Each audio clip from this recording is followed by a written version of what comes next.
ಇನ್ನು ಪಂದ್ಯ ಗೆಲ್ಲೋದಕ್ಕೆ ಕೆಮಿಕಲ್ ಮೊರೆ ಹೋದ ಟೀಂ ಇಂಡಿಯಾ. ಅಮೆರಿಕಾದಿಂದ ಕೆಮಿಕಲ್ ಆಮದು ಮಾಡಿಕೊಂಡ ಭಾರತ ಇಬ್ಬನಿ ತಡೆಗೆ ಡ್ಯೂಕ್ಯೂರ್ ಎಂಬ ರಾಸಾಯನಿಕ ಬಳಕೆ.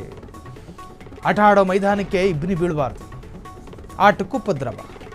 ಅಮೆರಿಕಾದಿಂದ ಕೆಮಿಕಲ್ ಇಂಪೋರ್ಟ್ ಮಾಡಿಕೊಳ್ತಾ ಇರೋ ಭಾರತ ಇಬ್ಬನಿ ತಡೆಗೆ ಡ್ಯೂಕ್ಯೂರ್ ಎಂಬ ರಾಸಾಯನಿಕ ಬಳಕೆ. ಪಂದ್ಯದ ವೇಳೆ ಎದುರಾಗುವ ಇಬ್ಬನಿ ಸಮಸ್ಯೆ ತಡೆಗೆ ಬಳಕೆ.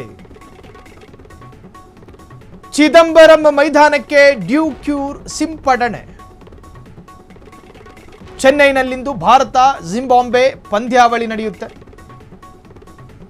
ಭಾರತದ ಪಾಲಿಗೆ ಮಾಡು ಇಲ್ಲವೇ ಮಡಿ ಅಷ್ಟೇ.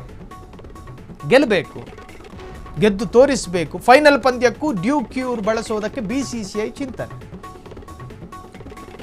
ಪಂದ್ಯ ಗೆಲ್ಲೋದಕ್ಕೆ ಪ್ರತಿಯೊಬ್ಬ ಕ್ರೀಡಾಪಟು ಉತ್ಸುಕದಲ್ಲಿದ್ದಾರೆ. ಈ ಸಂದರ್ಭದಲ್ಲಿ ವಾತಾವರಣ ಇತ್ತಿಂದತ್ತ ಬದಲಾಗಬಾರದು ಅನ್ನೋ ಕಾರಣ ಇಬ್ಬನಿ ಬೀಳೋ ಸಂದರ್ಭದಲ್ಲಿ ಆಟಗಾರರಿಗೆ ಕೂಡ ಅದೊಂದು ತರಹದ ಲೇಯರ್ ಬಿದ್ದ ಹಾಗೆ, ಕಣ್ಣಿಗೇನೋ ಪರದೆ ಇಟ್ಟಂಗೆ.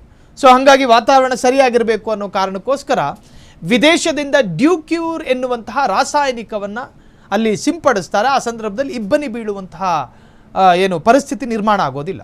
ಇಬ್ಬನಿ ತಡೆಗೆ ಡ್ಯೂಕ್ಯೂರ್ ಎಂಬ ರಾಸಾಯನಿಕ ಬಳಕೆ. ಪಂದ್ಯದ ವೇಳೆ ಎದುರಾಗುವ ಇಬ್ಬನಿ ಸಮಸ್ಯೆಯನ್ನು ತಡೆಯೋದಕ್ಕಿದು ಬಳಕೆ ಎಂದು ಹೇಳಲಾಗ್ತಾ ಇದೆ. ಚಿದಂಬರಂ ಮೈದಾನಕ್ಕೆ ಡ್ಯೂಕ್ಯೂರ್ ಸಿಂಪಡಣೆ ಆಗಿದೆ. ಇನ್ನು ಚೆನ್ನೈನಲ್ಲಿಂದು ಭಾರತ ಜಿಂಬಾಬ್ವೆ ಪಂದ್ಯಾವಳಿ ನಡೆಯುತ್ತೆ. ಭಾರತದ ಪಾಲಿಗೆ ಮಾಡು ಇಲ್ಲವೇ ಮಡಿ. ಫೈನಲ್ ಪಂದ್ಯಕ್ಕೂ ಡ್ಯೂಕ್ಯೂರ್ ಬಳಸೋದಕ್ಕೆ ಬಿಸಿಸಿಐ ಚಿಂತನೆಯನ್ನು ಮಾಡಿದೆ. ಭಾರತ ಗೆಲ್ಲಬೇಕು, ಭಾರತ ಗೆಲ್ಲುತ್ತೆ ಅನ್ನೋ ಆತ್ಮವಿಶ್ವಾಸ ಭಾರತದ ಪ್ರತಿಯೊಬ್ಬ ಪ್ರಜೆಗೂ ಇದೆ.